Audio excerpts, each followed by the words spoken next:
All right, guys. Hey, I'm going to kick this off. Do you want to come up here and kick it off, or do you want me to? Yes. Okay. All right, so this is our last session. How did the time fly so quickly? So this is our agency success stories, insights, demos, and collaborative discussions.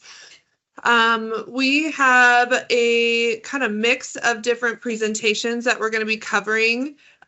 Some of these ideas came directly from one agency, interested to see from another agency a specific like business process or way that they're using ProLink.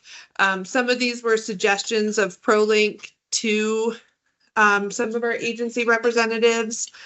So it's kind of a mix of things, but really what we're trying to facilitate here is sharing of concepts, ideas, best practices in ProLink.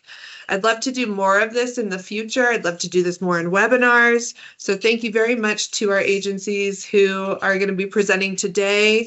And yeah, we're going to have some fun with this last session. So Charlie is up first. Let's go over our agenda though. So for our session agenda, we're going to cover with Charlie from MaineHousing file watching. Yeah, workflows, diversity compliance with Kranti from OHCS, and he's online, and Kelly's also going to be part of that presentation. Then we're going to cover automation options for communicating externally. That'll be Alena from Virginia Housing, in case you haven't met her yet. And then we're going to cover Procorem Training for partners via your agency website. So that's some examples that we pulled actually from Kansas. And Kelly's going to be presenting that on behalf of Kansas just at the very end to leave you with some ideas on that. Okay, so here's our speakers today. Kranti, thanks for being with us online. Charlie's right here to my left. He's going to kick us off. And then we'll invite Alena and Kelly up for their, oh, you're right here. So your sections. Sneak the fun. Okay, I'll hand it off to you.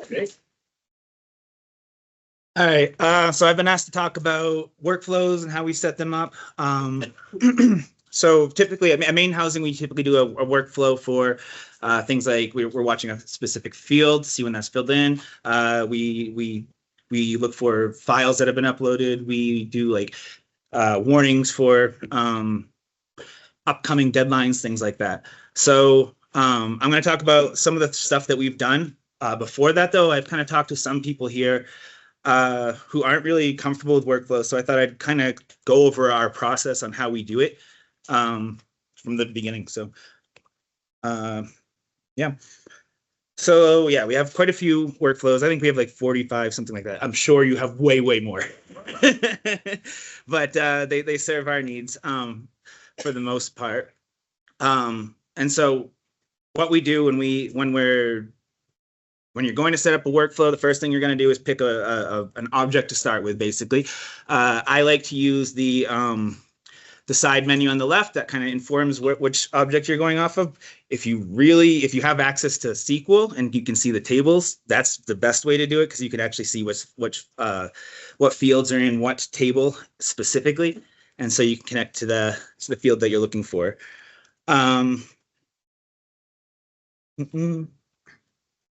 Yeah, so there's so huh? Did you have to I had to like go down, but I'll just move on. I already said what was down there, so it's fine. So once we so in this case, what we're doing is we're creating a file watcher for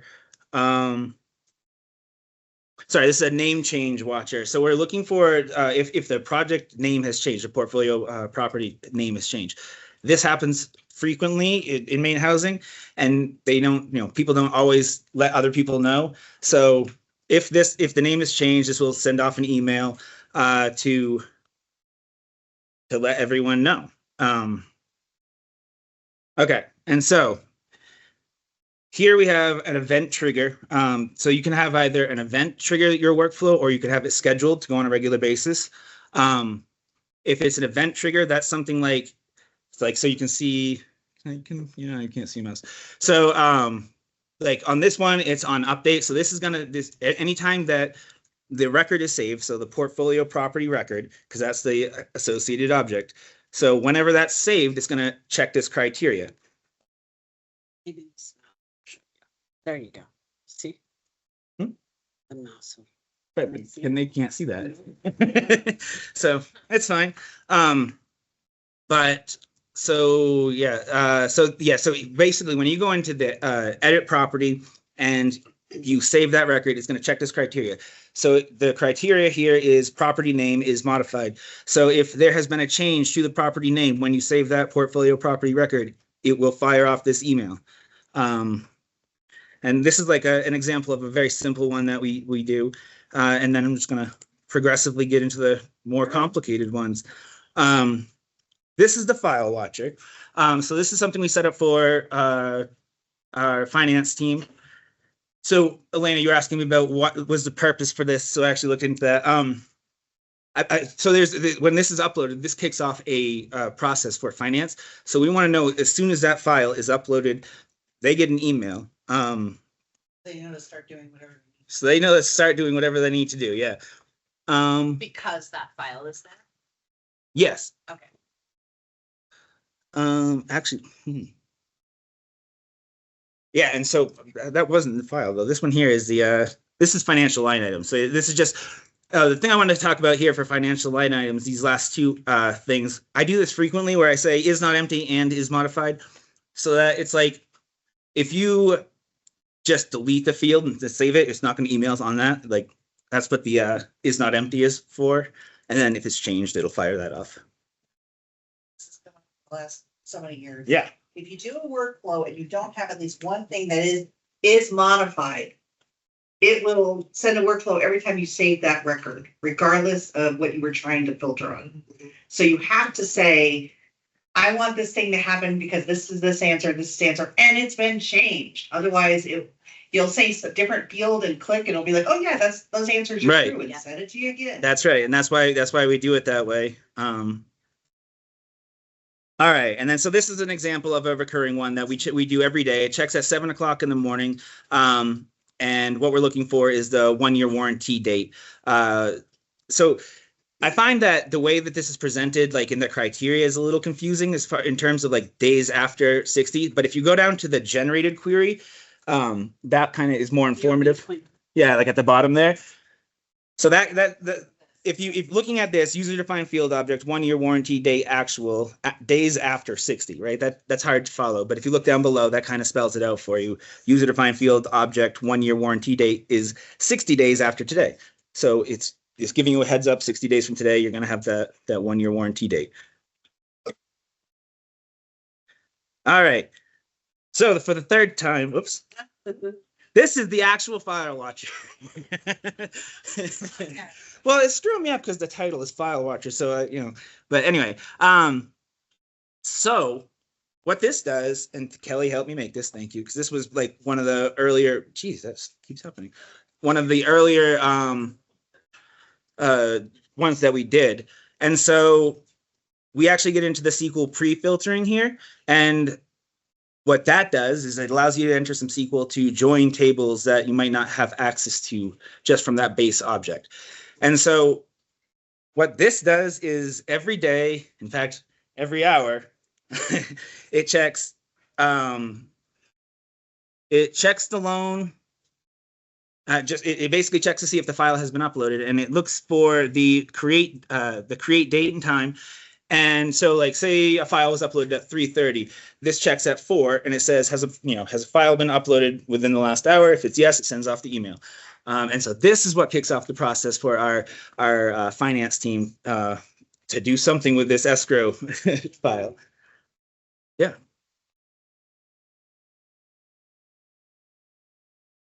Thing like it's uploaded to Procorem, or you doing No, this one here is in ProLink itself. We have some files that we upload to ProLink.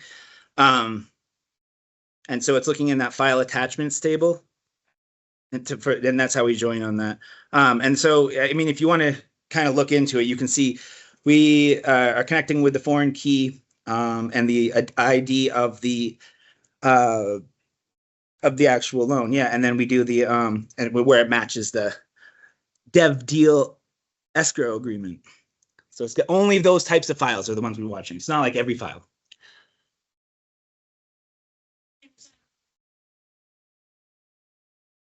Oh, so this is actually, that's a good point, because so the criteria for this one, we actually, that's gonna trigger every time. So essentially what we're doing here is every loan we're checking to see, have you had a file uploaded to you in the last hour?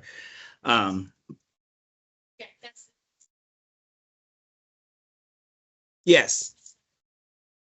Well, right, exactly, because that's the controlling criteria, exactly. If we didn't have that, it would just fire 100% of the time for every file we had, yeah. Right, yes, Event trigger is what saving is an event. Right. You can save and you didn't save that, you'll get it every time you save. Yep. Right. Your internal people have to use the right file attribute, right? Or no, is it any file Did in we do it that? on file attribute? Files? Did we do it on the file name? You did it on On the- any file at all. Yeah, any file at all, as long as it matches a dev deal escrow agreement, though, like it has to have that in the table. But it has to be saved under that key. Yeah, So in your world, it would be if they're on audits and they're saving under audits, it would find it no matter what they called it. Yeah. all right. All right, so, This was, let me say yeah. something about why I did. I don't know if I ever told you this, Let's- but. Am I on? Am I on? No? Okay, so Charlie asked for this. He said, I need a file watcher. And I asked some of my coworkers, can we do this? And they said, no. And I said, we can't too. So then that's why I fiddled with the pre-filter because I could picture it in my brain, like that we could do it. And then Charlie actually needed it. So I was like, ha, prove it. We can do it. So it's pretty cool. You know, any kind of file that you're waiting for that, you know, like, especially if you think about like in your application process, if there's a certain file that needs to show up and it triggers, right, another stage or something, you could use this to help push that forward. And Charlie, on that one, did you have it set up as a digest or did you trigger an alert for every file that was received? well, it's only in the last hour, right? So it's checking to see if it's been uploaded in the last hour. It's not every single file. It's just, if we want to. 20 files uploaded, you'll get 20 emails. You're not getting one digest, but 20. That doesn't happen in MaineHousing. It's like one per day, you know, something like that. So, yeah, we don't have that issue, and I don't. You can digest it though. Yeah, so it's just. It's so on the email settings tab, Oh, yeah, it's yeah, a yeah, yeah. selection Yep. to No, that's absolutely right. send these notifications in a digest. And so this is this one's actually a little bit more simple, another version of the SQL pre-filter, where we're just using a where clause. So instead of pulling all the loans, and we're saying the loan number is not empty, we're saying all the loans, because we're trying to find duplicate loan numbers, right? So what we're doing here is we're doing a subquery in the where statement where we're selecting all the loans that have a count greater than one. Like the loan ID numbers. So if it's in there twice, it'll come up into that thing and it'll say, send an email off basically if you're in this list. That was a little bit of an issue for a while, and apparently this has solved it. So. No one wants to get the email that says you did it wrong. Right, exactly. Yeah, you're naming these things wrong. So this is one that I actually didn't make, but it's quite a bit more complicated than some of the other ones. And so if I had made it, I don't think I would have done because this is the role ID and the role name itself. So we're looking to see if we're checking on it twice, essentially. So I probably would have just done the first two groupings. But what this is saying is if the manager name, the manager entity name, or the management agent name has changed, basically, is modified for each of those, we're going to send off that email. We do it as one big thing instead of having several separate workflows, and that seems to work pretty well.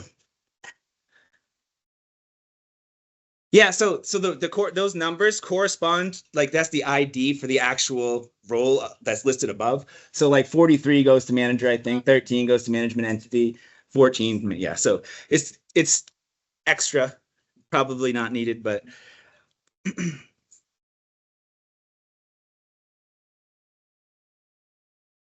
Okay, and so this is actually so like that's I feel like there was whatever.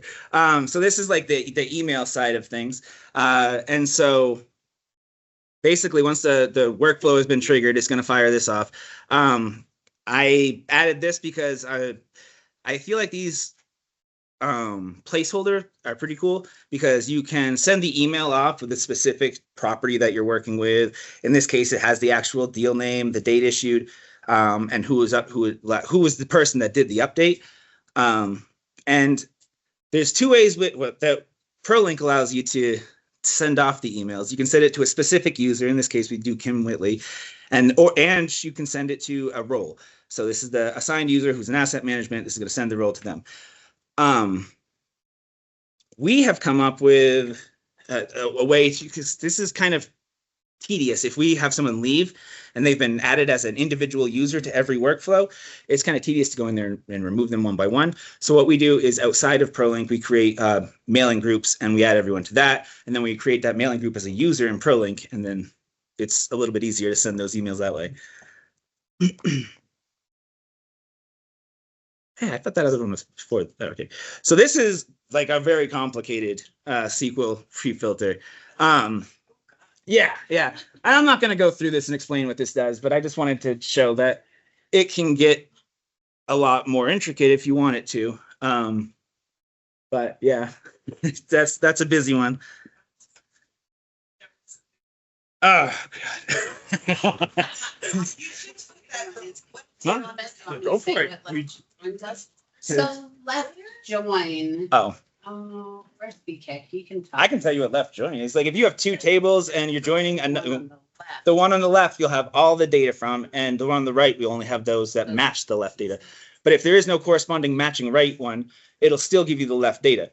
If you do an inner join, those will go away. If you do an outer join, you'll have everything. Yes. We do that a lot. And this is, so SQL pre-filter is a mechanism in the workflow that, so the SQL pre-filter is a mechanism within the workflow so that you're basically asking the database, give me these records based on, what I asked you for in this SQL, then apply the criteria to these records already that I've got a smaller set of, right? So it in some, pretty much any way you need to, you can kind of go after records where you may not have the specific criteria available to query on, right? So you're sort of extending what workflows can do beyond just what's available in that criteria that comes to you from the object. So it really opens up workflows so that you can go after anything that you need to, as long as you've got either you or somebody can help you figure out the SQL. You can pretty much do anything. Yeah, and so just looking at this real quick because I can't remember making this. There's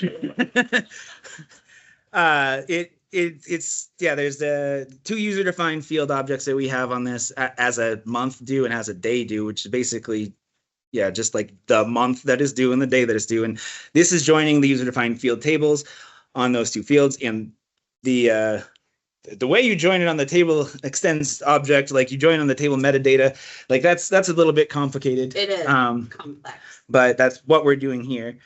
And essentially we're looking for the annual set-aside report, I think, is what we're finally going after here. But I would have to really evaluate this to get the full answer to that. Yeah, absolutely. Yeah, 100%. You can get there somehow. Yeah. Especially if you know SQL or know someone who does, or can use a chatbot. I was kind of old. I don't always know, but I know who to ask. So call me. Yeah, if you don't have a resource.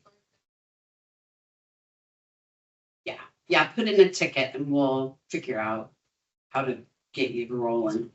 One thing that comes to my mind is on your main tab of your workflow. You've got, your description kind of up in the top. So use that. Yeah. Tell yourself what your workflow is meant to do, because when you get to 45 workflows, right, in your system, you don't remember all of those details. Yeah, some of those we made during implementation. Right. At this point, I can't even remember what I did. So, that's a really good advice. I kick myself every time I come to a workflow that doesn't have a description. So I've been trying to be more cognizant of that. Also for your future self, because, as time goes on, there's new needs that come up, right? And so you might have to you're going to be building new workflows all the time. And you've probably, if you've got 45, you might have one that's pretty close. Yeah, usually. To what you need. And so if you have your description, it helps you dial into like, oh yeah, I did one kind of like that. I could go back to it, copy it instead of starting from scratch. Yeah. And putting this together was actually pretty frustrating for that reason, because of so many that don't have descriptions. I'm like, wait, which one was the one I'm thinking of that had the big pre-fill, so it's very helpful. And this last slide is actually just showing what I was talking about before, is just the groups that we created. So that LS ProLink is our loan servicing group, and we have all of them in there. And to your point, this is where you can do the digest thing. So if you were doing the file watcher and you had several files that were uploaded, then you could just send the one email. So that's been a pretty big thing for us, because that's one of the number one complaints is the number of emails that were generated from this. So the digest is nice for that reason. But that's actually all I had. So I would like to promote, if you wanted to create email groups, that would make my life a lot easier. So just throwing that out there. But yeah, that's good. Are there any other questions around workflows before we move on? It'll come up again. So. Okay.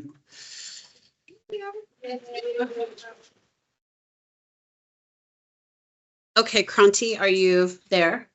Yeah, I'm here, Kelly. Okay, so it's our turn now. So I'll go first and then you can go next. And I'll move the slides for you when we get to your part, Kranti. Thank you, Kelly. You're welcome. So for OHCS, I don't know, earlier last year, they wanted to start using our diversity compliance module. And so has it been 2 years? I'm losing time now. Okay. So a few years ago, they wanted to start, so they were tracking diversity in their projects, but they were doing it all very manually. And I don't know, somehow they figured out that we had I forget kind of what the connection was, but they figured out that we have some diversity functionality in the system. So we got together with them on a project and basically went through a mini implementation to get them up and running on the diversity compliance module. And so, that looked like we did actually make some code changes, so that was under a change request. But we made some code changes that just helped them capture the data in the way that they need to, and then report on the data in the way that they need to. So, there was those code changes were part of that kind of mini implementation. Data migration, because like I said, they had all of their data. They were already tracking diversity data, but they were just doing it in spreadsheets because that was all they had at the time they started, right? So migrating that data into the system. We then mapped the form, it's an Excel workbook that they use to collect that data so that then they can push that data into the system. We built out a good amount of UDFs. So again, they can kind of capture and track kind of their specific diversity information that they want to capture. And then finally, which we'll go to the slide for this, kind of the end goal, right, of them incorporating this module is this summary report, right? So every dev deal they're required to report about diversity.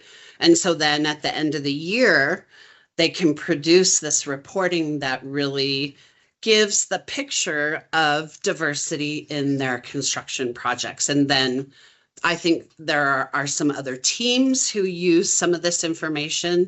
And I believe also that this information is published on their website. A great accomplishment here. So kind of that's the end goal there, is that summary report. So I'm kind of backing into this, right? So we're going after that report, right? So then really what the module looks like, and I don't know if you guys can see those tabs very well, but it's really for what OHCS is doing, they're really targeting and tackling collecting payment information, and then kind of break down or dollars by kind of trade categories. And that's kind of where they came in to really have a heavy use of UDFs. Okay, so that's kind of the areas where they're focusing. Again, payments, and then payments by those trade categories. And the reason that I kind of wanted to highlight sort of how they're using the module, there is a little bit more functionality available in the module. They just are not using all of the functionality that's there yet. They might grow into it.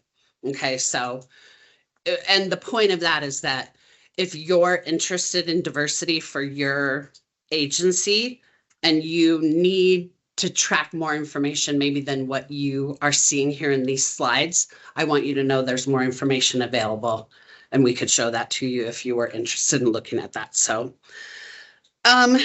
just kind of a little kind of look into, this is just a single tab from their Smart Doc. And it's just kind of showing, again, this mechanism. So they have the Smart Doc available on the website, and they require their developers to report kind of periodically across the construction project about the diversity being used in those projects. And again, really their focus now is payments and how those break out across kind of those different trades. Okay.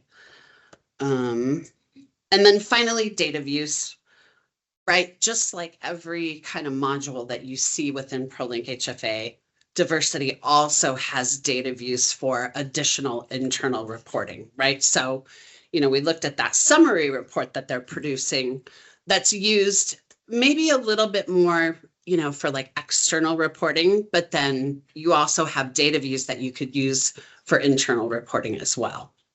Okay, so Kranti is going to go ahead and talk to us a little bit deeper about their experience and how they're using the module. So Kranti, go ahead. Yeah, good afternoon, everyone. Just a quick introduction. My name is Kranti Budhathoki, and I work for Oregon Housing and Community Services. I was originally planning to join in person, but I'm glad to be part of today's session virtually. Thank you, Sam and ProLink team, for making this virtual session possible. So today I'm here to share like how Oregon has been using this module in our work. We implemented this module towards the end of 2024 and integrated it primarily for reporting and tracking our diversity participation in our dev deals. So applicants who receive OHCS fundings are required to commit to meeting percentage goal for utilization of our business owned by minority, women, veteran, as well as emerging small businesses, and also required to submit 3 reports, one at financial close, another at 50% completion, and one final within the 30 days of project completion. So this module helps us these timelines and collect data from the Smart Doc submission and streamline review from our side. Kelly, next slide, please. Okey-dokey. Thank you. So before this module, we used to create our spreadsheet to gather all the information from the submitted template. Each developer had to report. Each developer had to like enter and formatted data, and we had to track that manually in the spreadsheet, which took a lot of time and effort. So the report themselves also had to be created manually, which even added more time to the process. So now what's happening is once developer upload their smart doc, we can simply review the content and push that data directly into ProLink. So there is no more copying, reformatting, or second guess like what is missing in the spreadsheet. The core spreadsheet structure that we used to have developers submit us the template hasn't changed much, I would say, but the way we interact with it has. It's more automated, centralized, and much more easier to manage. Next slide. Yeah. And also one more thing, now the reports are generated automatically based on the data we export into ProLink, which the report that Kelly showed you in the beginning of the presentation, that is automatically generated from the data we have exported into ProLink that we gather from the developer, the template that the developer submitted us. Yeah, so this is, I don't know if it's clear, but this was like just like few UDFs we used to create. We created in ProLink. So we used to track our information in spreadsheet, from the spreadsheet, like from the template developer submitted us, but we also create our own spreadsheet, and the information will also be downloaded from ProLink with this. So it was a lot of data from different places. So I just want to show you like how we used to use before, just by giving you a screenshot of this. Kelly, next slide. Okay. So after is like how we have this streamlined place where all the phases of the payments are entered in every project of this of the diversity compliance, which is easier for now us to like track because it's more centralized. With one push, all the data is there, and with just one click, all the reports are generated in the ProLink. Kranti, I have a question for you about kind of at this point.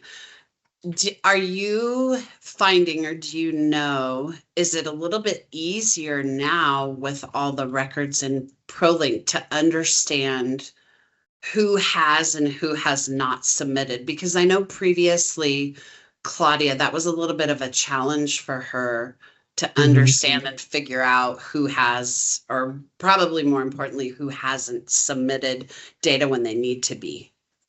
Yeah, absolutely. So I think before, like, since we just had that MSWEB1 UDF tab where you used to collect all the information, and the only way we could track was just putting a year number over there.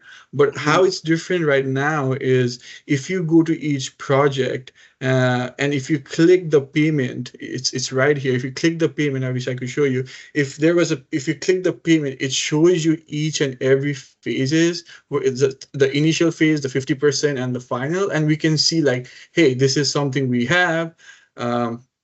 We already have, and this is what the total percentage is. This is what the total construction amount they have used. So everything is much more streamlined in this module, if that answers the question. Yes, thank you. Okay. Next slide. Okay. So yeah, this is like just an example I just wanted to show you. This is one of the tabs that we use in our spreadsheet. This is like the firms tab. We have minority-owned business, small business enterprises. All this information are mapped on your right-hand side, and this information is all being sent to ProLink in order for us to catch that report data. in the report summary. And if you are interested, we can like show you like how you use the spreadsheet and everything in detail. We just have 15 minutes, so I try to make it like very quick and short. So the challenges and feedback. So the main challenge is while using the previous small UDF that we created, we had to work, as I mentioned, across like multiple spreadsheets just to create report, track submissions, which was not just time consuming, but also increased a lot of chances of error in our data. So now, since we have like a streamlined way how like this smart doc is shared and submitted, it has reduced like manual tracking and create more transparency around our timelines. But we are still refining things, but I think it's a big step forward, especially in helping us improve equity tracking and minority women, MWESB participation inside for our Housing Stability Council.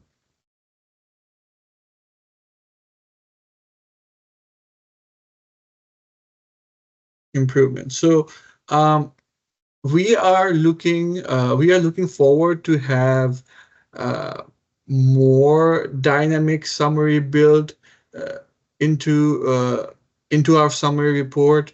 So that's something like, so on the improvement side, I'm just talking about some of the pipeline we have in line with ProLink. So one of the things we are looking to have like more dynamic summary view in the module, so we can get clear insights without exporting or reformatting data for ourselves.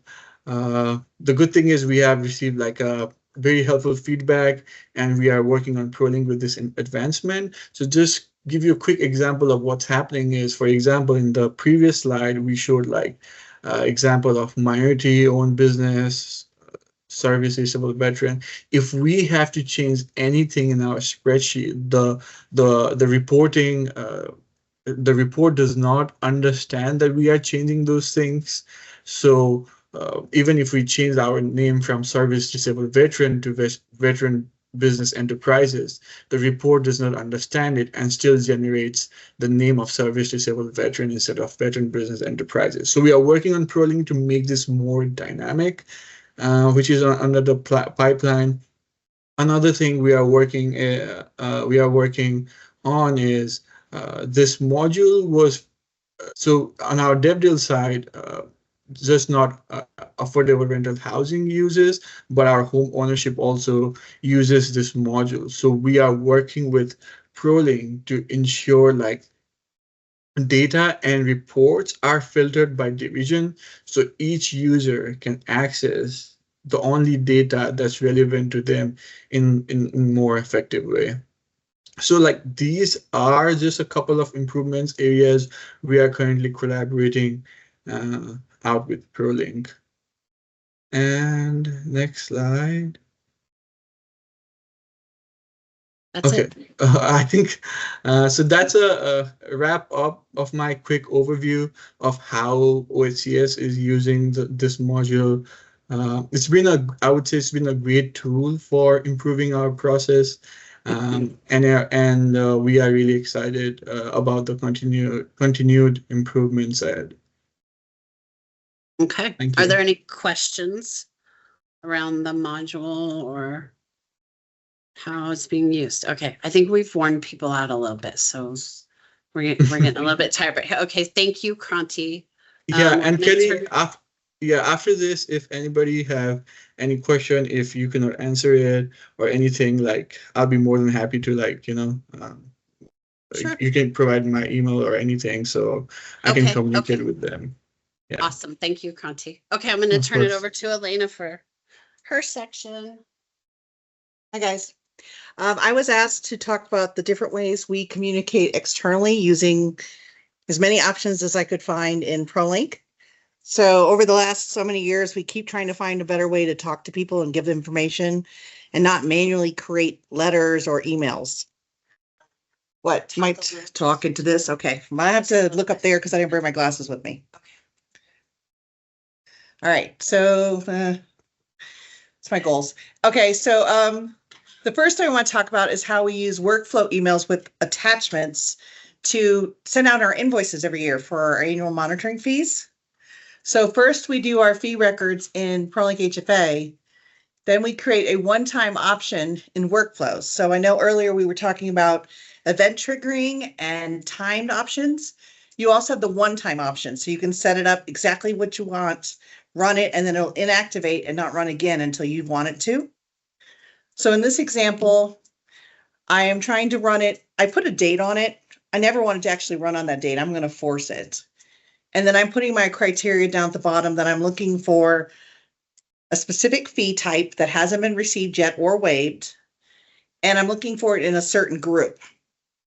And the reason I do that, okay, what I do is now go. It's not going down anymore, Kelly. Sure, why? Maybe click over there or something. I don't know, that works too. That works too, okay. Okay, so under email settings for this particular one, I'm sending them to everybody who is assigned to the northern region. So at VHGA, we have all of our compliance projects are separated into 4 regions of the state. And each of the 4 regions has their own email box. So like Charlie used distribution lists, we use email boxes. So everybody has access to an email box. So for this one, it's the northern region. So I'm saying I want to go to the entity. So we have put the person who's going to get this in every deal or every property as the entity type, management agent, yearly designee. So I wanted to go there. I have few properties that have an accounting representative. So we ask for that, even though most properties aren't going to have it, it'll still work. Then I'm sending it to the northern region so that they have a copy of the invoice. Because when you send a smart doc through workflow, you never see it again. It just goes out in the email. So we want to make sure the northern region has a copy of what we sent. And every single one of my workflows in Virginia copy the RH Systems business support. And that's because when someone says they didn't get it, or it showed up late, or it showed up wrong, I have an example of it. I don't have to tell them to forward me theirs or whatever. I have an example of everything that went out. It's also good when they say, I've never gotten it, and I can go, well, it triggered 14 times last month. And then I put in the title line, I put some dynamic fields. So that's the actual subject when they get it. So, Alena, I want Mhm. to point something out that's maybe a little different. So it kind of, like Charlie's workflows, a lot of what he showed us today, you notice those were workflows that were going to internal folks. And I just want to point out that Elena's using that invoice workflow to actually go, out to the management agents. So workflows work for external too, just so that everybody knows that that is available. And you can change your default name. I saw Maine's was MaineHousing Notifications, and ours says BHDA ProLink Alerts. We should change that because we're not BHDA anymore. Marketing name is Virginia Housing, but if I change that, it'll change everybody's firewall settings. So I haven't changed it. So then I went into the detailed message, and I do a very detailed message of what the issues are. There's some hyperlinks in there. There's some emails in there. And then I attach the workflow of the SmartDoc invoice, and I say to get. And I figured out through HTML, which Sarah helped me on how to get the highlighting and do different colors, because you can write that in the HTML. So every customer gets a separate email with the invoice attached. Because I'm sending it from each region, it says the region in the email so they can contact those people. It copies the region, so if they want to respond back, it goes somewhere. Even though I say at the bottom, don't respond to that. They do sometimes anyway. But because I've copied the region, it'll go back to the compliance team. I don't blind copy myself. Sometimes I do. But I did discover, just so you know, if you blind copy, and that's the only record on the workflow. So in other words, you say send to asset manager, blind copy, rental, and there is no asset manager, the whole thing will kind of hiccup and stop. It has to have at least 1, 2 that is real. So then it attaches this email. So it's all filled out. And I did remind them, some people, they have to click enable editing because their system won't allow the fields to display until it says enable editing. So I'm just reminding them that. But how we did this, and we did this for every department, so development, tax credit, tax compliance, is we did an array that looks for every fee in the system and is only going to pull over the ones that aren't paid yet. So even though I'm sending out the invoices for 2024, if they didn't pay their 23 or they didn't pay a late fee, it's going to show them everything they still owe, which has been really handy for people who every year don't pay. So it says, hey, you haven't paid forever, right? Even though we're telling you 24. So then we have partnered with Repay, or which was Vantanix, to create a portal for us so they can take that invoice number that we put on the invoice that comes from ProLink. Every night we tell Repay, hey, here's a file of every outstanding invoice we have in our system, and they created the ability for them to pay it through ACH or credit cards. So they can come in here and they can enter in their number.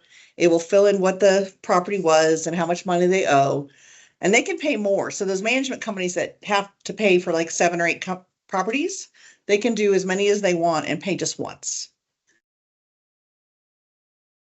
And then over here, we tell them, you have to tell us who to contact if we have any questions. So we make them ask that. This has been very helpful. We still get a lot of checks because people don't want to change the way they do things. Yeah, Erica's shaking her head. She's very frustrated by that. It's actually been more beneficial in the tax credit and development reservations and processing fees, because those companies just want to get their $100,000 in and be done with it, right? So then another example, actually, does anyone have any questions about that example, which was using Smart Docs and workflows to send out invoices? Okay. So another example we do is we created letters in Excel. So we discovered that our staff were in the construction area, were writing individual personalized title letters every single time they did a draw. Of, hey, title company, blah, blah, blah, typing it out every single time, sometimes using a template, sometimes just free-forming it. It was a lot. So we created this template. Now, normally you would say a letter would go in Word, but we wanted to do a lot of math and look up and compare. So we built it in Excel, and we made it look like, you can't see because I cut it, but it looks like letterhead. So when you PDF this thing, it's going to look just like a letterhead. And when it goes to print, it only prints the letterhead part to a PDF, and then they can attach it to the email, and off it goes to the title company. They can send it back to ProLink through Smart Docs, so it already loads in this to ProLink for the backup. Takes a lot less time than what they were doing previously, and it's consistent. So we have 4 CLAs. They all do it exactly the same way now. We don't have to worry about somebody missing the wrong numbers or fat fingering it. So this has been a good improvement for us. And then that's what it would look like when it's all done. So in a hidden tab, we also figured out a way to have Sean's signature show up if it's Sean who created the workflow or the Smart Doc, Tony's if it's Tony's, K's if it's K's. So we were able to put their signatures at the bottom. So it looks like an official letter. It also pulls over the entity. We have a way to look for the entity that is a certain type. So we pull over every entity in the deal. We say, look up, find me the entity that is the title company, and fill in all the fields and who it goes to.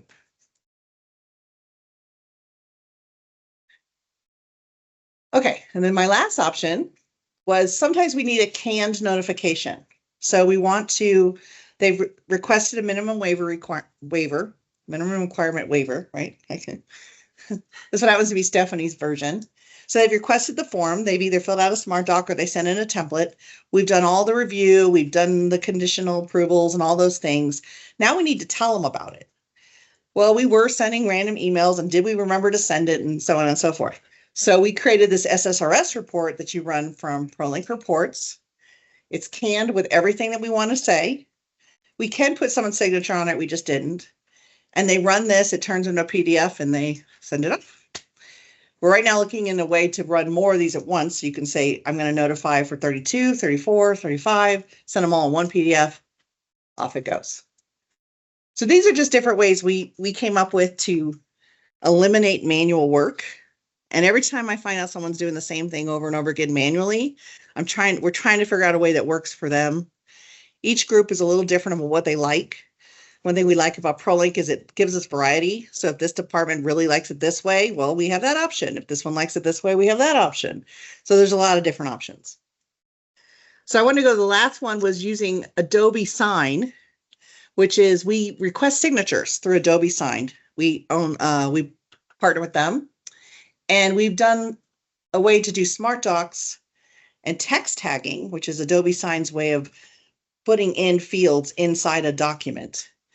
And so we've using data from ProLink, we build a smart doc. This is the EDAR, which is one of the documents that goes with the stages that you guys all say you don't know what why I called them that, but it's already filled out and everything, and it's multiple tabs, and along the way it has signers and fields that a single signer has to fill in. So I say signer 2 fills in these fields and signs here. Signer 3 doesn't have to sign here, but he has to fill in these other fields on a different tab. Signer 4 is our executive director. She has to sign at the very end. Adobe Sign, so you make the smart doc, then you put it through Adobe Sign, pick your 4 signers, and off it goes, and it goes in order. And as they each fill it out and sign where they're supposed to sign, it's already smart docked. It creates a PDF of all 4 tabs, and at the very end, it sends the signed copy to everybody. So we're running around the building trying to find our 4 signatures, which Stephanie's laughing because we used to. You know, it had a special folder. It had to be kept on a special table. It was a thing. Really? It was a thing. You were assigned to come get the folder because we used to pass around the folder. Then the folder would get lost. So now you had to come back to the special table. I mean, there was a signature table. Yeah. So we created this a couple of years ago, and it resolved for that. And Alena, are you able to force the people to sign in order? Yes. So Adobe can do in order or random signatures. We force in order. It also can do where we have another form where the sender has to fill out something first. So it first goes, hey, sender, who is our development officer, fill out your description. Now your manager signs it, fills out his agreement with your description, and it kind of goes through. So everybody has their own spots, and it highlights what they're supposed to fill in and won't let them fill in anybody else's. Okay. So it's really cool. Adobe also lets you track where it is.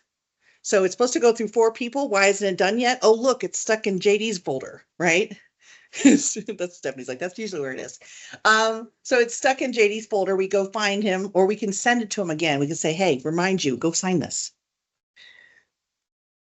We also use it for, yes.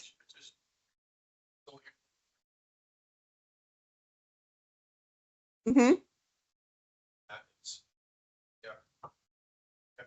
No. When you go to Adobe, it says attach what you want to send, and I just stick it in there. And because of text tagging, it knows what to do. So I don't have to do anything other than put in 4 addresses and attach this thing, and off it goes. And it does everything it's supposed to do along the way. Yes. Uh-huh. Do you use the reminder? I always set the reminder to send them a new email every single day that they haven't signed the document. Right. So when you do this, you can set the reminders. You can also, well, this in a minute when we talk about the bulk. So we also use data from ProLink to create a bulk send. So we pull every LIHTC property, all the details we want to get from it, and we do a bulk send of all the properties to get the owner cert signed. So we send it out to everybody, and we tell them, hey, this is what we know. What do you want to respond? And we send it all out at one time. I group into the regions, and then we have a reminder that triggers every week. It also lets us, let's say we send it to Stephanie, but she doesn't work there anymore, and they call to tell us. We can redelegate it to somebody else, and it'll still go. I think you just said it. She won the lottery. The other really great thing we like about this is when you have fields that are text tagged, you can name them certain things so that when they after they respond and you've gotten 400 responses, you can run a report and say, just show me all the responses of question 1, 2, 3, 4, 5. And then you can look at them. So the ones that are blank or the ones that say yes and we're not interested in them, we can ignore those. We don't have to look at each piece of paper to see how they responded. You can look at all 400 at once and say, who do I need to worry about? Right? Who are my problem children? And it does do the signature block and tells you, who it was that signed and when they signed it and all that stuff. The other cool thing about Adobe that we like is when you go into Adobe, it tells you people opened it. So when they're like, I never got it, you're like, well, you opened it Tuesday, right? Why didn't you sign it on Tuesday? Because I can see you opened it. What'd you say? So you looked at it 4 times last Right. Mhm. I built this in Word. Well, that works. So I built this in Word. It's a whole long word of, we display the invoice that they're supposed to be getting. We send them a form saying, this is all the entity data we have. Should we change any of it? And then we built this in Word, which is the owner cert. And every year Erica changes it. No, I'm just kidding. So Erica deserves statehood. So because it's a Word document with text tagging, I can easily change what she needs. I can adapt for it. And then because if you build it in Adobe as a PDF, you can't change it. Once the copy's in Adobe, you can't change it. But if I do text tagging and then pull it into Adobe, it's fine with it because it lets me do whatever I want. It's pre-done. Does it use Smart Docs Get? This one doesn't because I'm using a bulk template. I'm sending Gotcha. 400 at a time. Okay. Right. So I'm in this particular one, I'm not using Smart Docs because but I'm pulling your data. I'm using your data, entities for manager, entity for owner. I'm pulling it all in and I'm showing it to them and then ask them if anything needs to be changed. I would like a copy of some of this. Sure. We'll talk later. Yeah. Just the story of this thing. We used to, collate, make a pile of each one and collate each one and send them off with stickers. And then we got better with mail merge. And then we got better and we keep getting better. And this is by far the best one we've gotten so far because it allows them to sign. And we actually do this with 2 signers. It goes to the management agent first to fill it out. And then after they're done, it goes to the owner to fully sign it. And that's how we do it. And then this gets saved. It comes back to us through Adobe Sign into the Northern Region email account. They take that, they save it to ProLink under the compliance review as the owner cert received. And then the CO can go in, the compliance officer can go in based on the report, or if they're old school and they want to look at every single one of them, they can go in and say, you know what, I approve them. I can approve each one because they can look in the required file data view and see the ones that are outstanding by their own group. And they can pop in and out of each one and say, that one's done, that one's done, that one has problems, whatever. So I think that you cut out a ton of paper with this. A lot of paper, a lot of chasing, a lot of organizing with another spreadsheet or another list. Yes. We definitely have streamlined this as fast as we can so that I send them all out and then the specialists in our compliance departments just keep watching them come in or redelegate them, or it is a pain to resend them if it's broken. Like if I have to resend a bulk send for the 5 that managed to mess theirs up, that's a bit of a pain because I'm already moved on to something else. But I don't know. Got anything to add, Erica? I like the exceptions report that we get from Adobe. Yeah. I mean, Helps a lot. the Adobe just recently changed their bulk send functionality to give us even more detail. We had paid them to build us this little portal that did this. And then last year they changed it and put it in their standard product. So we were able to get rid of our little personal version and we completely use their standard product.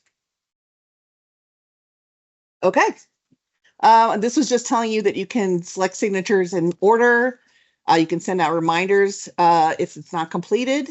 It lets you see the progress of all parties who signed. If you use bulk send, you can get a report of the values they completed. Then you don't have to look at each PDF. And I already said all that. And that's all I got. Do I have any questions? No? All right. Thanks.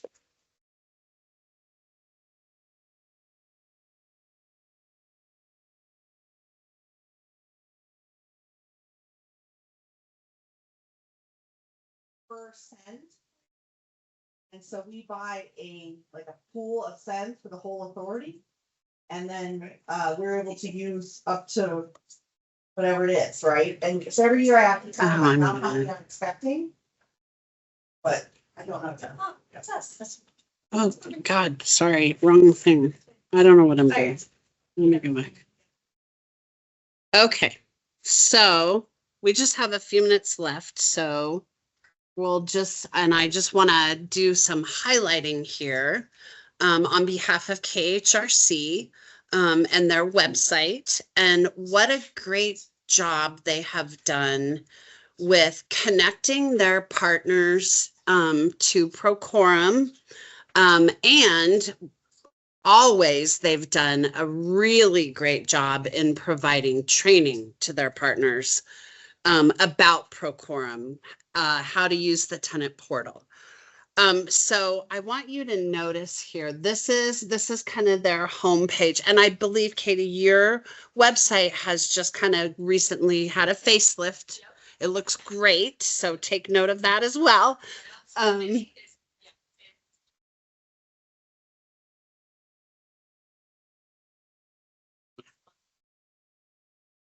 It looks fabulous. It's very sharp, very clean, looks good.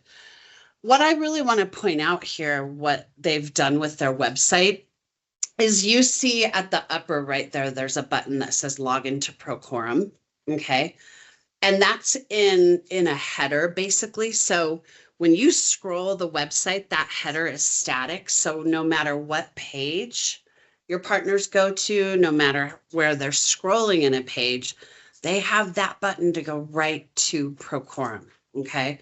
And I think that that's key in getting them to participate in Procorem and use Procorem the way that you want them to, right? They can't say to you anymore, I don't know how to get to Procorem, or I don't remember. It's really easy. It's right there front and center.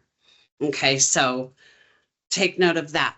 The next thing that I want to highlight is within the compliance section here, there's a couple things that I want to highlight for you. The first thing that I want you to take note of is, see there on the left, that Procorem matrix. I'm not going to open that today, but I want to direct all of you to look at that Procorem matrix.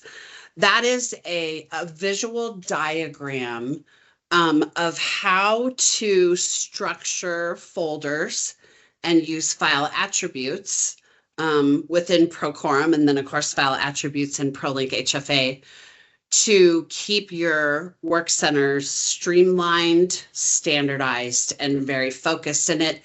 And it describes to your partners, when you're working with me on an inspection and there are tasks that you have to do, this is the location that you upload things. If you're working with me on your annual report, this is the location. And so it's really a brilliant idea, and I think it works very well for you all. You've used this since the beginning of time.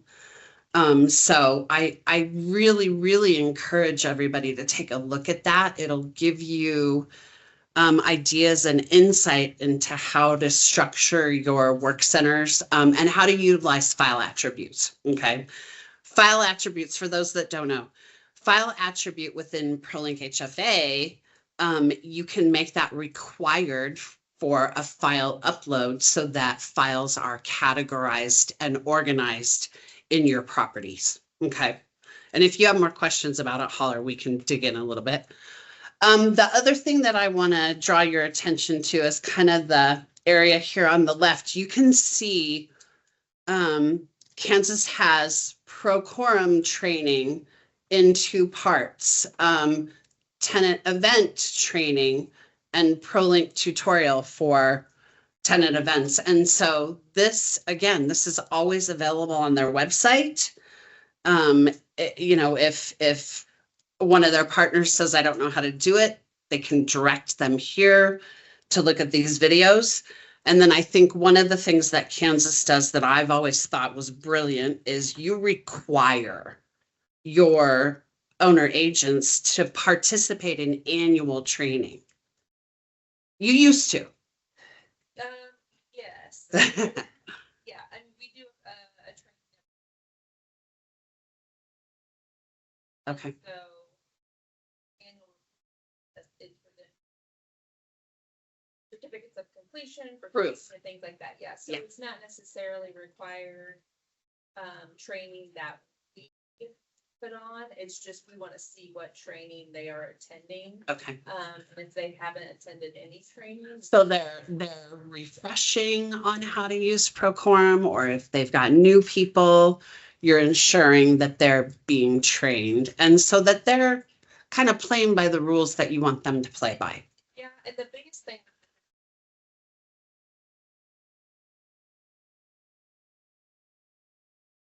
Perfect.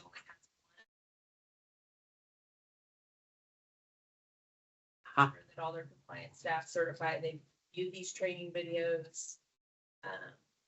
Because they're like, oh, we know tax credit, we know the program, Yep. but then the Procorem and some of the Kansas specific requirements that then it falls apart. Right. So, Go ahead. Do you build this training yourself or using theirs, ProLinks? so the list, the top 4 are ones that I recorded. The top 4 are recorded on us. And then the last one is just linked to you guys. Okay, okay. So like the part 1 is only like 5 or 6 minutes. And it's literally like when they get their first invite to create their What to password. do. And it's like, okay, welcome. Maybe. Come to the dark side. And then part 2 is like 29 minutes, but it goes through like how to make a post, how to upload a document, how to mark a task finish, just how to update your profile, like all the different features of it. So, and then the second 2 are more the tenant event stuff, which of course gets a little deeper. Right. So, but it seems like every year during our annual reporting process, we have folks that just struggle with the Sure. Yep. Getting the data in there. And it's like, okay, Go here's the watch the training, just training. over that. Yep. So, And maybe Katie's for hire. Maybe she would do a video for you. You could ask her. well, they really need to be updated. Nice. Okay, maybe not. She's busy this year. Maybe next But- year. But yeah, I mean, they're helpful because they can just rewatch them. What we found was we have like 5 compliance staff that were spending a ton of time one-on-one saying, okay, Yep. click add event. Okay, now do this. Now do, step by step over and over and over. So that's why it's recorded. Okay.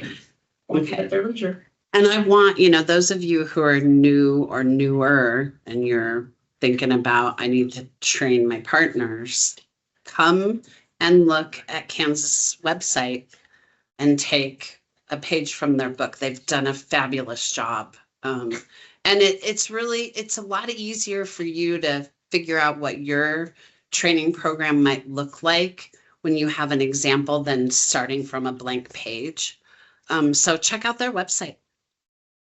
And that's it. We made it.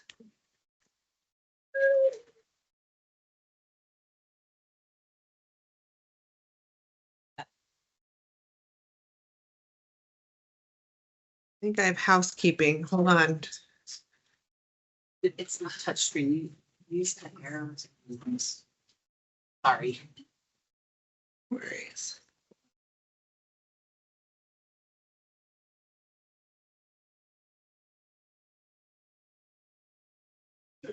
Yeah, I do. Thank you. Thank you guys so much for being here. I can't believe it's already 4 o'clock on our last day. I want to thank my team, all of our pro linkers for putting this event on. It's something we anticipate. We look forward to it every year, but there's quite a bit that goes into this. So just thank you to my team for doing an excellent job. And thank you to everybody who took the time to really make ProLink in this world a priority. We're here to support the great work that you do for much bigger causes than technology, but we really appreciate your input and participation with us to be a better vendor to all of you.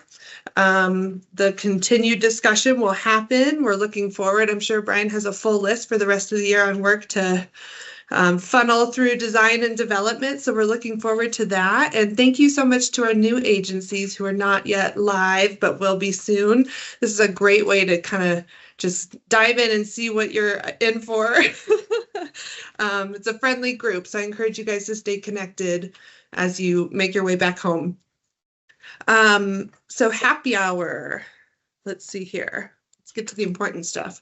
4 o'clock, we're gonna have happy hour just on this main level in it's called the Fireside Barn Grill. Some of you might have gotten familiar with it last night. So we'll do that 4 to 5 p.m. And then at 5 o'clock, we're gonna have a shuttle arrive outside the front lobby doors. Well, they're gonna leave at 5:20. I think so. They'll be here at 5. We'll load up, and I think we'll depart at 5:20 to go to Pindustry for dinner. So we're having a casual fun night tonight. Pindustry is like a billiards arcade kind of place. So dress comfortably. There's going to be bowling and all kinds of different things for us to do. Interesting. We had Mexican for lunch. We're going to have it for dinner too. So it is the week of Cinco de Mayo and you are in Colorado, so we'll enjoy that. And then we have 2 rounds of shuttles. Let's see here. What else is on here? I'm getting ahead of myself. Transportation pickup, 5:20, drop off. So with getting back to the hotel tonight, we will have a pickup at 7:30. So, 5:30 to 7:30, and then we'll have another one again at 8:30. So if you are having a blast and you want to stay a little bit longer, we'll have a second shuttle at 8:30, and I'll be running around trying to find you guys, but we'll have a home base when you walk into Pindustry. We're all kind of going to go together. We'll direct you to our little zone where our dinner will be and our bowling alleys will be, but it is a big place. Couple floors. I expect that we're going to be spreading throughout. So just be aware 7:30 and 8:30 are the pickup times. And I'll make sure Sam sends my number out in case anybody gets stuck to help with that. But we're looking forward to having a fun night. So thank you again so much, and let's go have fun.